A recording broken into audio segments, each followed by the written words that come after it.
지난주에 우리는 여호수아서의 말씀을 통해서 갈렙이라고 하는 사람이 하나님이 산지를 내게 주세요라고 요청하는 장면들을 함께 살펴보았습니다. 그런데 이 헤브론이라고 하는 이 산지를 달라고 요청했던 이 갈렙의 요청이 이 갈렙에게만 있는 게 아니라 오늘 사무엘하 2장에 보면 다윗에게서도 이런 요청이 하나님 앞에 드려지고 있다는 사실들을 만나게 됩니다.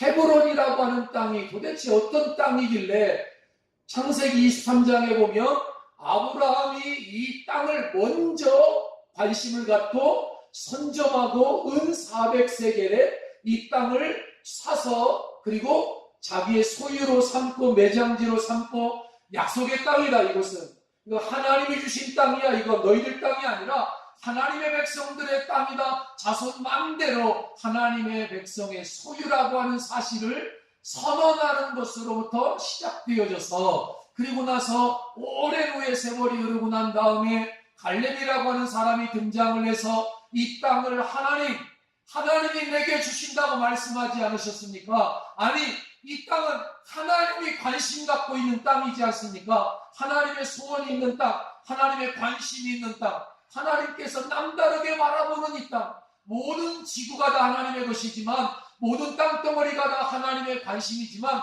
그러나 하나님께서 그 중에서도 특별하게 하나님이 관심 갖고 있는 헤브론이라고 하는 땅을 하나님이 내게 준다고 말씀하셨는데 주여 내가 그 땅을 하나님의 방법으로 취하기를 원합니다. 이제 내가 85세가 되었지만 젊은이들과 경쟁할 수 있을 만큼 내가 건강하니까 하나님 그 땅을 내게 주시옵소서. 그렇게 요청을 하고 다른 모든 사람들은 사실 그때에 제비를 뽑고 있었거든요. 제비를 뽑아요. 제비 뽑는 건 뭐냐면 쉽게 말하면 복권 추첨하는 것처럼 거기 안에 이제 여러 가지 그 지파들의 이름을 써가지고 자 여기서 여기까지 땅은 어느 지파가 분배를 받을 것인가 할 때에 이제 제비를 뽑는 시간이 돌아왔어요. 제비 뽑아서 분배하는 시간에 제비를 뽑기 전에 갈렙이라고 하는 사람이 먼저 나선 거였어요. 사실은. 자 제비를 뽑아서 이 땅은 제비 뽑힌 지파가 가져라 이렇게 되어지는 건데 그러기 전에 먼저 갈렙이 선수를 친 거거든요. 갈렙이 먼저 나서는 거예요. 나서서 여호수아에게 하는 이야기가 이거잖아요. 40년 전에 당신과 내가 정탐꾼으로 이 땅을 다녀왔을 때에 모세가 우리에게 그렇게 말하지 않았느냐. 사실은 성경에 보면 모세가 갈렙에게 네가 발로 밟는 땅을 너와 내 자손에게 주리라 이렇게 모세가 말을 해요. 근데 사실은 모세가 말하는 것이 아니라 모세를 지도자로 임명하신 하나님이 대리자로 말씀을 하시는 것이거든요. 그리고 나서 여호수아 14장 뒤에 가보면 갈렙이 뭐라고 말하냐면 그날에 여호와께서 이 땅을 내게 준다고 말씀하신 그대로 여호수아여 당신도 그때 들었지 않았습니까? 나도 듣고 있고 그때 들었던 그 말씀대로 이 땅을 내게 달라는 요청을 갈렙이 하고 있는 거거든요. 그리고 나서 그 땅을 다 분배받으려고 하고 있고 제비 뽑으려고 하고 있는 상황에 갈렙은 그 땅을 먼저 내가 가서 취하겠으니 내가 가서 전쟁을 하겠으니 그 땅을 내게 달라는 거예요. 그랬을 때 성경을 자세히 보면 다른 지파 사람들이나 다른 누구도 이의를 제기하지 않아요. 아무도 토를 달지 않는다고. 아무도 그 말에 왜 당신이 먼저 나서서 왜 그 땅을 먼저 가진다고 하십니까? 제비 뽑기를 기다려야지 이런 말을 할 법도 한데 아무도 그런 말을 하지 않아요. 왜 아무도 하지 않느냐면 사실은 그 헤브론이라고 하는 그 땅은 산지요 산악지세이며 그리고 요새가 있고 안악자손이 살고 있고 거인들이 살고 있어서 만약에 제비 뽑아가지고 내게 그 산지가 뽑히면 나는 정말 큰일이다 이렇게 다들 염려하고 걱정하는 땅이거든요. 그 땅이. 그러니까 쉽게 말하면 그 헤브론이라고 하는 산지는 사람의 눈으로 바라볼 때는 기피의 대상인 거예요. 가기 싫어하는 땅인 거예요. 나한테 안 걸렸으면 좋은 땅이야. 내가 안 갔으면 좋은 교회야. 내가 안 갔으면 좋겠다는 그런 장소라고요. 그런데 그 땅이 하나님께서 지정하신 땅이었다는 사실을 갈렙도 그 당시에는 아마 몰랐을 거예요. 그 땅과 그 헤브론과 그 일경이, 헤브론, 베들레헴, 그 다음에 유대, 그리고 갈릴리, 그게 헤브론 산지 일경인데 거기가 바로 하나님의 관심이고 거기가 하나님의 소원이 있고 거기에 하나님의 아들 예수 그리스도를 그 땅에 보내어서 창세기 3장 15절에 여자의 후손을 내가 보내어 주겠는데 여자의 후손이 사탄의 머리를 진멸하고 천하 인간을 구원할 하나님의 원대한 구원 역사의 출발점, 시작점이 바로 그 땅이라고 하는 사실을 누구도 모르는 거예요. 누구만 알고 있냐면 하나님만 알고 있는 거예요. 근데 갈렙이 어렴풋이 알았지 않았을까? 아브라함이 창세기 3장에서 그 하나님의 약속을 받고 어떤 일을 하느냐면 아브라함이 헤브론이라고 하는 이 땅에 오늘 창세기 3장을 읽진 않았습니다만 그 땅을 아브라함이 사라의 매장지로 삼는데 사람들은 장을 못 생각해요. 그냥 거기 그 장내 터니까 그냥 묘지 산 거 아니야? 묘지를 산 게 아니에요. 묘지를 산 게 아니에요. 사라를 그 땅에 장사 지내기 위해서 해족속에게 아브라함이 내 아내 사라를 장사 지내야 되겠는데 당신들의 땅을 좀 내게 주시오. 그랬을 때 그 사람들이 이구동성으로 하는 이야기는 이런 거였거든요. 그냥 줄 테니 가지시오.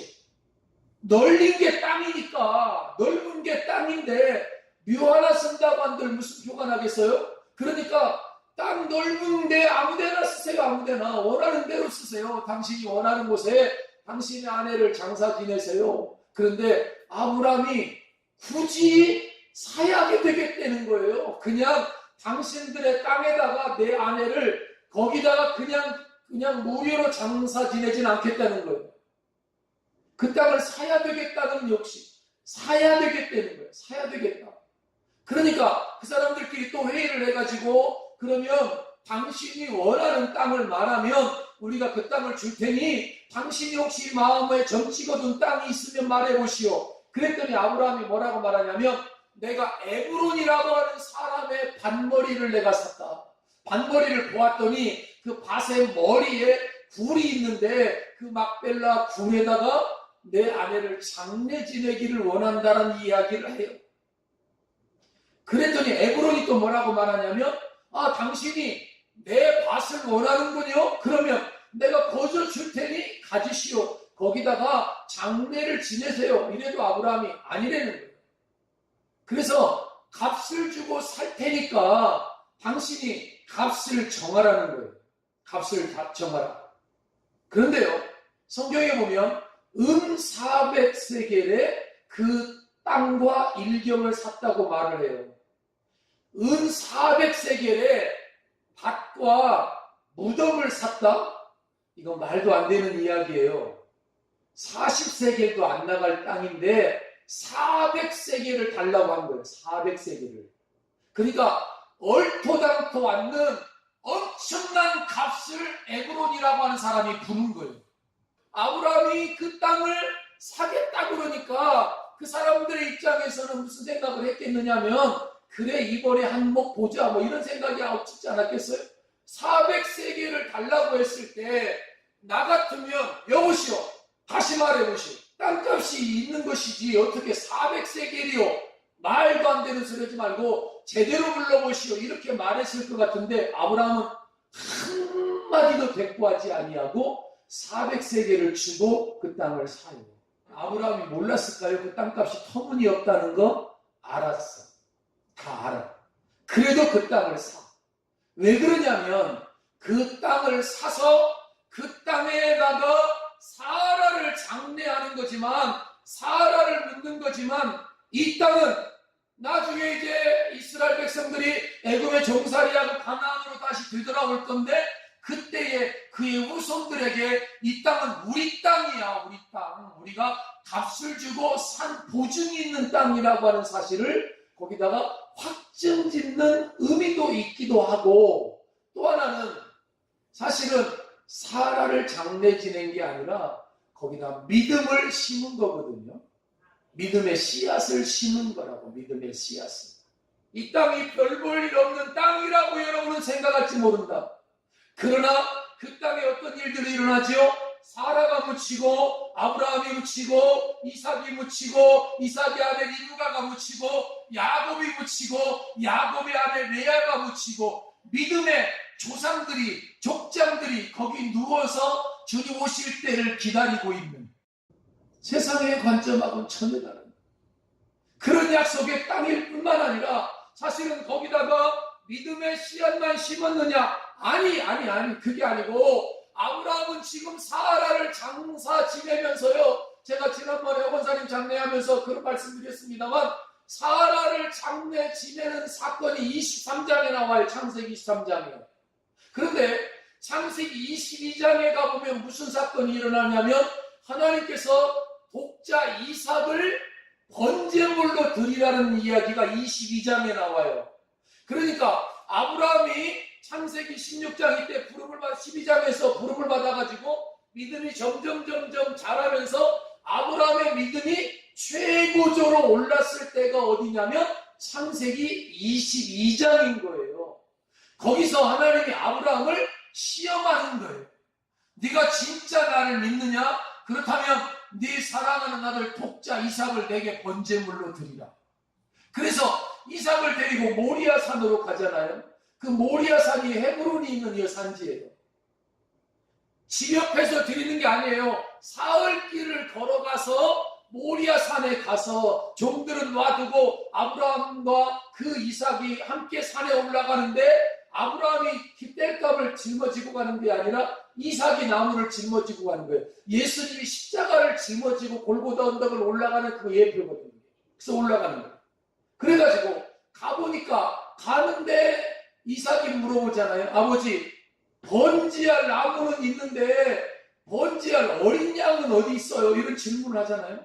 그런데 아브라함이 뭐라고 말하냐면 그 번지할 어린 양은 한번 따라할까요? 하나님이 친히 준비하시리라. 이걸 여호와 이레라고 하는 건데 그냥 아브라함이 어떤 사람 어떤 목사님 이렇게 설교하더라고요. 아브라함이 할 말이 없어가지고 그냥 궁색해서 이삭한테 하나님이 친히 준비하실 거야 이랬다는 거예요. 나는 그 말 안 믿어요. 궁색해서 한 이야기가 아니라 그건 믿음으로 선포한 거예요. 하나님이 준비하실 거예요. 하나님이 하실 거라고. 하나님의 역사라고. 내 역사가 아니라 하나님의 역사라는 걸 아브라함 믿은 거예요. 그게 어떻게 궁색한 변명이에요. 그게 어떻게 하나님 나라에 궁색한 이야기가 어디가 있냐고. 하나님의 면전에 궁색함이 말이 돼요? 하나님은 넘치는 하나님인 줄 믿으시기 바랍니다. 하나님은 풍성하신 하나님이에요. 하나님이 궁색하여서 아이고 이런 하나님이 아니라니까 우리가 믿는 하나님이. 그래서 보니까 숯불에 수량이 걸려 있잖아요. 그래서 그때 이삭을 죽이려고 칼을 들어서 이삭을 내리치려고 하는 순간에 하늘에서 급한 음성이 들려서 아브라함아 내 아들 내 독자 사랑하는 아들 이삭을 네가 사랑하는데 나를 위하여 그걸 바치는 건 내가 네 마음 알았으니 그만둬라. 그래서 그 독자 이삭을 죽이려는 순간에 하나님이 막으셔서 살려지죠. 그러니까 죽은 거나 마찬가지인 거예요. 이삭은 죽은 거나 마찬가지라고. 그 상황이 하나님이 안 막으셨으면 죽은 거예요. 근데 아브라함이 어떻게 세상 사람들 어떻게 아버지가 자식을 죽이냐, 세상 기독교는 뭐 이런 게 다 있냐, 그걸 몰라서 하는 이야기고요. 그 아브라함의 마음속에는 뭐가 있느냐면 부활신앙이 있는 거예요.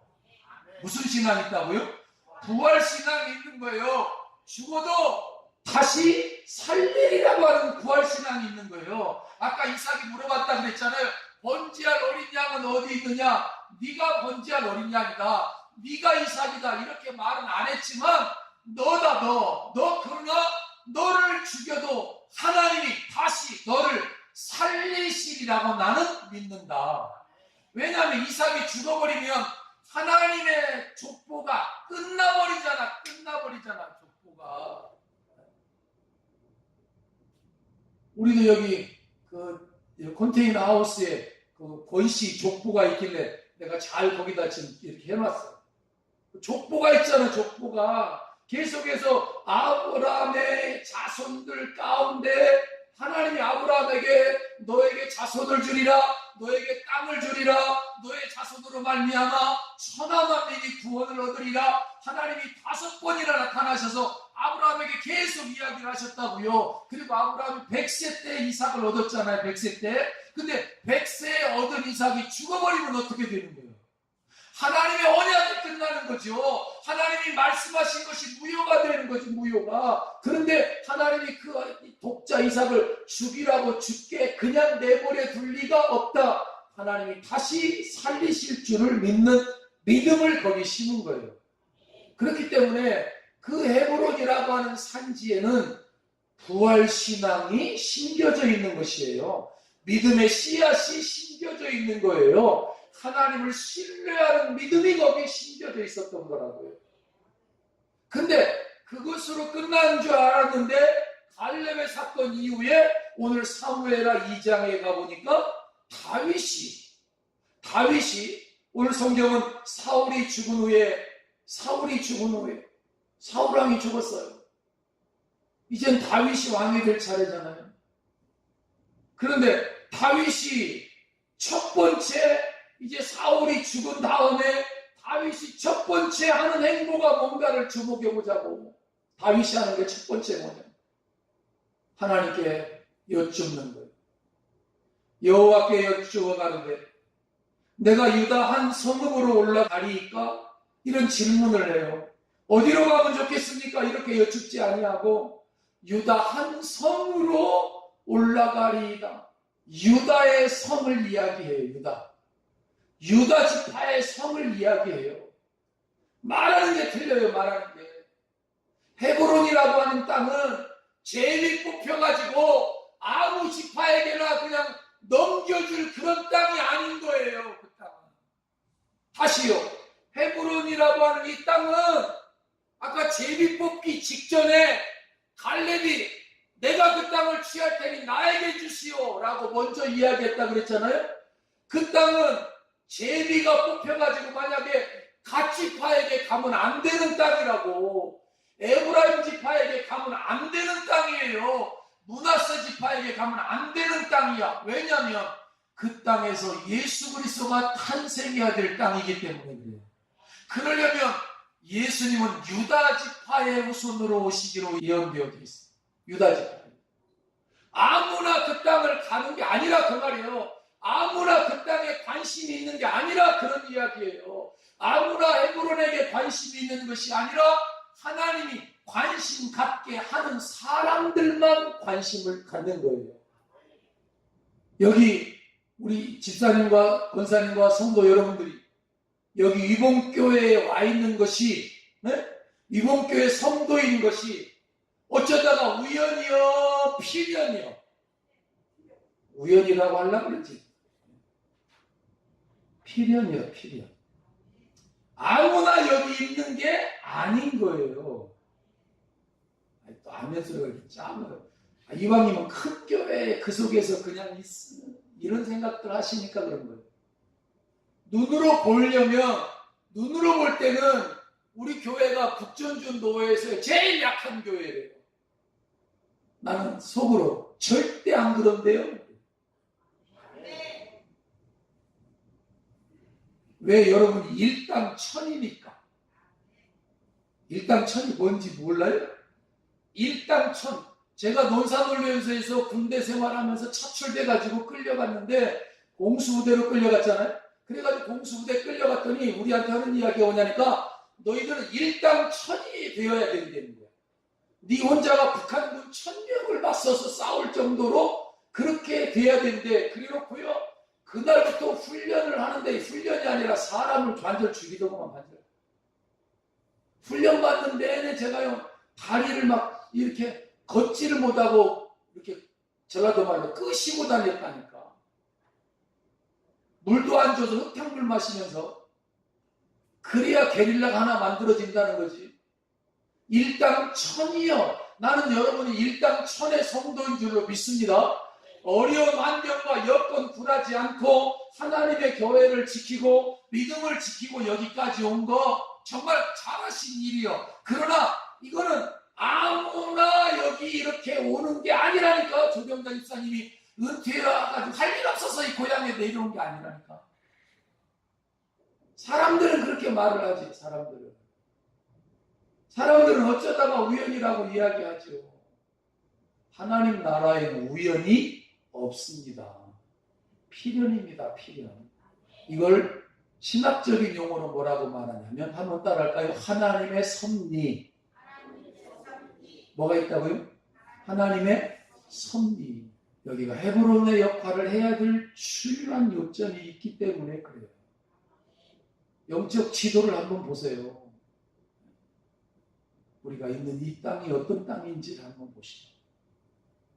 그러니까 다윗이 그거를 안 거예요. 그래서 그러면서 유다 한 성으로 올라가는데, 유다에도 여러 성이 있잖아. 이미 지금 옛날에 갈렙이 취한 헤브론 성도 있고, 다윗의 고향이 베들레헴이니까 베들레헴 성도 있고, 길갈 성도 있고, 여러 성들이 있잖아. 근데 왕이 되어지면서 왕궁으로 선택할 땅을 이왕이면 서울 달라고 그러지, 여기 달라고 안 할 거 아니요. 근데 어디로 올라가면 좋겠습니까? 어느 곳으로 가면 좋겠습니까? 그랬더니 하나님께서 뭐라고 이야기하느냐면, 너 헤브론으로 가라는 거예요.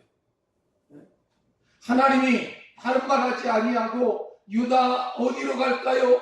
다윗의 질문에 하나님께서 구체적으로 답변을 하시면서 헤브론으로 가서 거기서 왕의 사역을 시작하라는 거예요.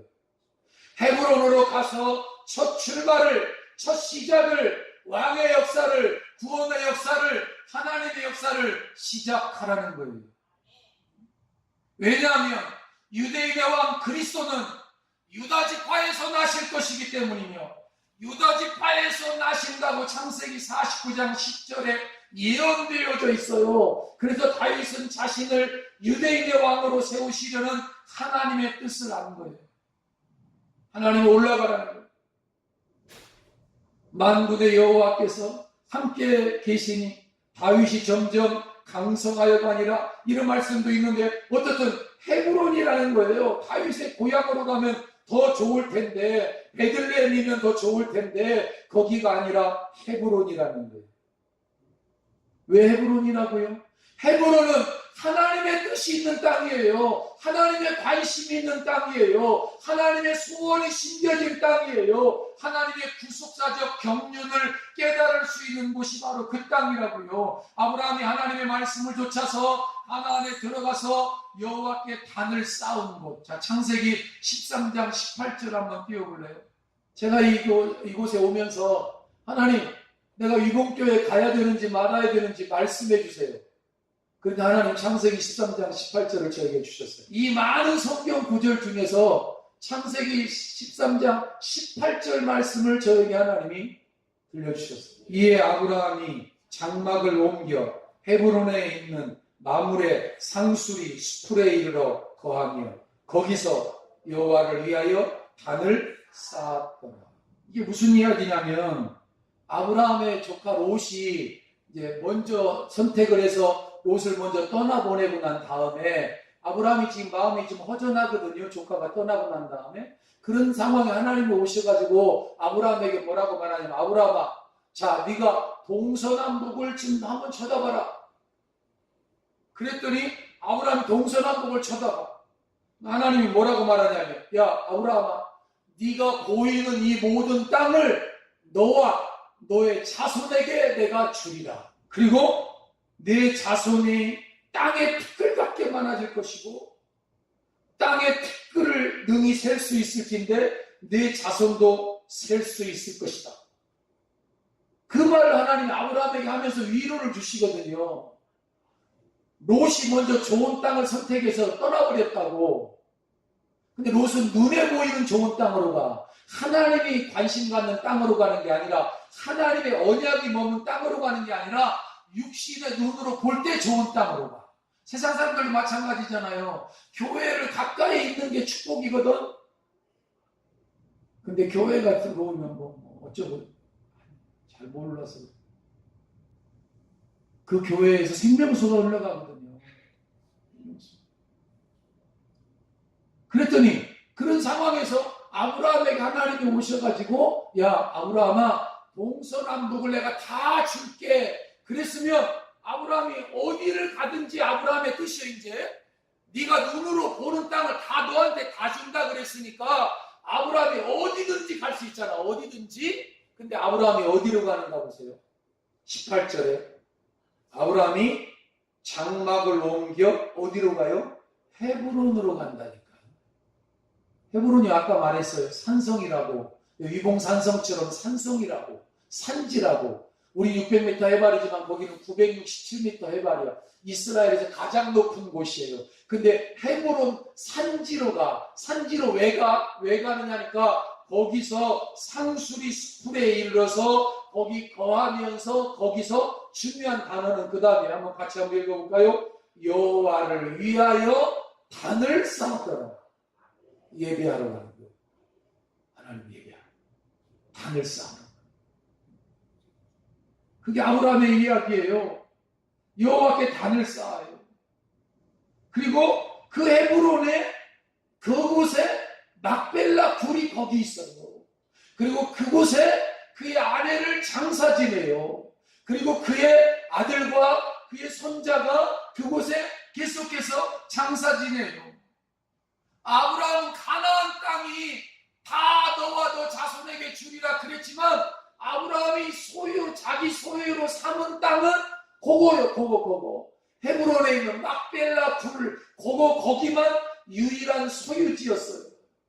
발붙일 만큼도 땅을 소유하지 않았고 장막에 거하면서 나그네로 살았는데, 막벨라 이 굴만큼은 끈질기게 요구해서 터무니없는 돈을 요구해도 그 돈을 다 주고 그곳을 살 수밖에 없었던 것은 그 땅이 욕심나서가 아니라, 그 땅을 누가 관심 갖고 있느냐 하면 하나님이 관심 갖고 있는 거고, 하나님이 말씀하신 땅이고, 하나님이 예배하신 땅이고, 하나님께서 이 땅에서 자기는 잘 모르지만 무엇인가 할 일이 있다는 사실을 갈렙도 알았던 것이고, 아브라함도 알았던 것 같고, 그리고 다윗도 알았던 것 같고, 여러분도 이 교회를 떠나지 아니하고 지키고 있었던 건 그런 하나님의 뜻을 알았기 때문이 아니겠느냐고요.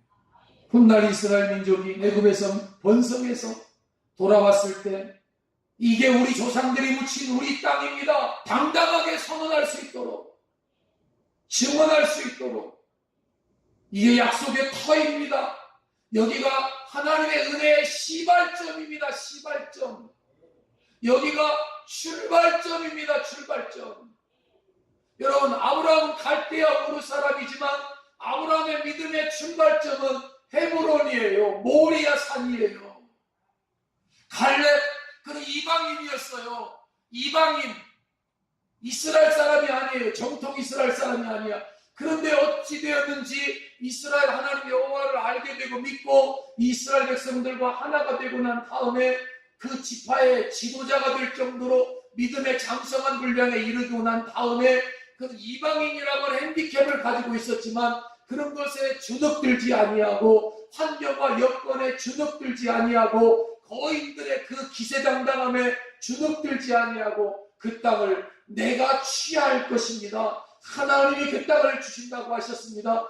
하나님이 그 땅에 무엇인가는 모르지만 하나님의 계획이 있음을 난 믿습니다. 그리고 그 땅을 향하여 나아갈 수 있었던 거예요. 사랑하는 여러분, 막벨라 굴, 헤브론, 오늘 우리가 살고 있는 이곳, 세상의 눈으로 바라보면 거기 왜 그 땅을 달라고 하지? 왜 좋은 땅, 넓은 땅이 많은데 왜 아브라함이 왜 헤브론 그 산으로 가는 거야? 왜 산에 가서 왜 예배를 드려? 왜 산에 가서 단을 쌓아? 평지에서 쌓으면 더 편할 텐데 뭐 굳이 저 산 위로 올라가지? 왜 갈렙은 왜 저 산을 달라 그래? 저기 가면 전쟁에서 이긴다는 보장도 없는데 갈렙이 이길지 아낙 자손이 이길지 그 싸워봐야 하는데 왜 저기 가려고 하지? 아무도 가려고 하지 않는데. 다윗이 고향으로 가면 베들레헴이면 더 편하겠는데 갈릴리 나사렛이면 더 좋겠는데 왜 헤브론으로 간다고? 헤브론으로 가라고 하지? 하나님, 나 헤브론 가기 싫어요. 이게 아니라 나 헤브론으로 갑니다. 그리고 헤브론으로 가니라 그의 아내들과 가족들을 함께 데리고 헤브론으로 나아가는 모습을 봅니다. 그렇습니다. 이게 뭐예요 도대체? 자, 히브리서 11장 13절을 한번 띄워주세요. 왜 이러는 거예요? 왜 이렇게 그 땅을 다들 중요하게 여기는 이유가 뭐예요? 그 밭을 소유로 삼는 게 뭐냐고요? 장래지를 얻기 위해서 땅을 좀 얻어서 나중에, 아니 그게 아니고 그곳에는 아브라함의 하나님, 이삭의 하나님, 야곱의 하나님이라 일컫는 믿음의 조상 3대가 잠들어 있는데 그게 무슨 뜻이냐고. 그 땅을 왜 그들이 거기에 있느냐면 바로 이것 때문에. 한번 큰 소리로 읽어볼까요? 시작. 이 사람들은 다 믿음을 따라 죽었습니다. 약속을 받지 못하였으되 그것들을 멀리서 보고 환영하며 또 땅에서는 외국인과 나그네임을 증언하였습니다. 왜 그 헤브론 산지를 그렇게 탐했냐고요? 이 사람들은 다 믿음을 따라 죽은 사람들인데 약속을 받지 못하였으되 멀리서 바라보고 저 영원한 하나님의 나라를 환영하면서 땅에서는, 자, 우리 인생은 한 번 왔다가 한 번 가는 인생이야. 땅에서는 우리는 외국인이야. 외국인. 우리는 나그네요. 그리고 외국인이야. 우리의 영원한 고향은 저 하나님 나라에 있어. 이 땅에서 내가 할 본분은 뭐냐면 단을 쌓는 거예요. 예배하는 거예요. 하나님을 섬기는 거예요. 그거를 증언하고 있다는 거지. 아브라함이 수많은 땅 놔두고 거기 가는 이유는 예배하기 위해서요. 단을 쌓기 위해서요. 갈렙이 수많은 땅 놔두고 거기를 가는 이유는 하나님을 예배하고 섬기려고 하는 것이요. 다윗이 거기에 가서 통치를 시작하는 것도 거기에다가 다른 욕심이 있어서가 아니라 바로 하나님의 약속 때문이고 하나님의 은혜 때문인데, 그곳에서 새로운 시작을 하나님과 함께, 말씀과 함께, 하나님의 역사와 함께 시작하는 헤브론. 사랑하는 여러분, 우리 교회가 이번 주에 세무서에 가서 신고를 하러 갔는데 교회가 언제 설립되어졌냐고 물어봐요. 그래서 120년 전에 설립되었다고 그래요. 그 신고서에 교회 설립일을 쓰래요. 설립일을. 그래서 120년 전에 내가 언제 어떻게 됐는지를 내가 어떻게 아냐고 그랬더니 그 사람도 머리를 극적거리면서 그렇긴 하겠네요 이러더라고. 시작점이 있지 언젠가는. 정확한 날은 모르지만 그 시작점을 이곳에서 시작한 목적은 뭐냐면 여호와께 단을 쌓으려고 하는 거예요. 이곳에서 다른 말로 말하면 이곳에서 하나님의 이름이, 예수 그리스도 이름이 더 높여지게 하려고 예수 그리스도 더 높여지고 더 영광을 올려드리고 복음이 바르게 선포되어져서 믿는 사람의 구원의 숫자가 많아지게 할 뿐만 아니라 이곳에서 다시 오실 예수 그리스도를 맞이할 신부들을 예비하고 거룩한 신부들이 세워지고 찬송의 군대가 일으켜지고 찬송의 사람들이 세워지고 인원 입은 주의 백성들을 준비하는 바로 그 사명 때문에 저와 여러분도 여기 있고 우리가 만난 거지. 우리가 이 땅이 중요해서, 경치가 중요해서, 공기가 좋아서 여기 있는 게 아니라는 거예요. 더 중요한 것은 그 땅이 문제가 아니라 그 땅에서 그리스도가 탄생하게 된다는 말씀의 결론을 드리고 싶습니다. 하나님께서 땅을 주리라, 헤브론으로 올라가라, 그리고 장소를 준비하셨는데 그 헤브론이라고 하는 곳이, 이 위봉교회라고 하는 곳이 여러분과 제가 여기에 있는 이유가 무엇냐 할 때에 예수님 오실 길을 예비하고 그의 첩경을 평탄케 하고 신부를 준비하여서, 그래서 하나님 나라를 준비하는 거라는 거죠. 하나님 나라. 예수님을, 다시 오실 예수님을 준비하는 그런 일에 우리 교회가 쓰임받게 되기를 주님의 이름으로 축원합니다. 저와 여러분이 바로 제2의 갈렙, 제2의 다윗, 제2의 아브라함의 후예가 되어서 하나님께서 이 땅을 특별하게 지정해 주신 이곳에서 믿음을 심고 신앙의 지조와 절개를 지키고, 그리고 하나님 말씀대로 신앙생활하고 하나님의 영광을 위해서, 하늘 영광을 떠나 이 땅에 임마누엘 하신 그리스도, 또 다시 오실 예수 그리스도를 맞이할 준비하는, 예배하는, 섬기는 그런 일에 우리 모두 진력하고 마음을 다 기울여서 신앙의 여정을 함께 걷는 우리 모두가 되기를 주님의 이름으로 축원합니다.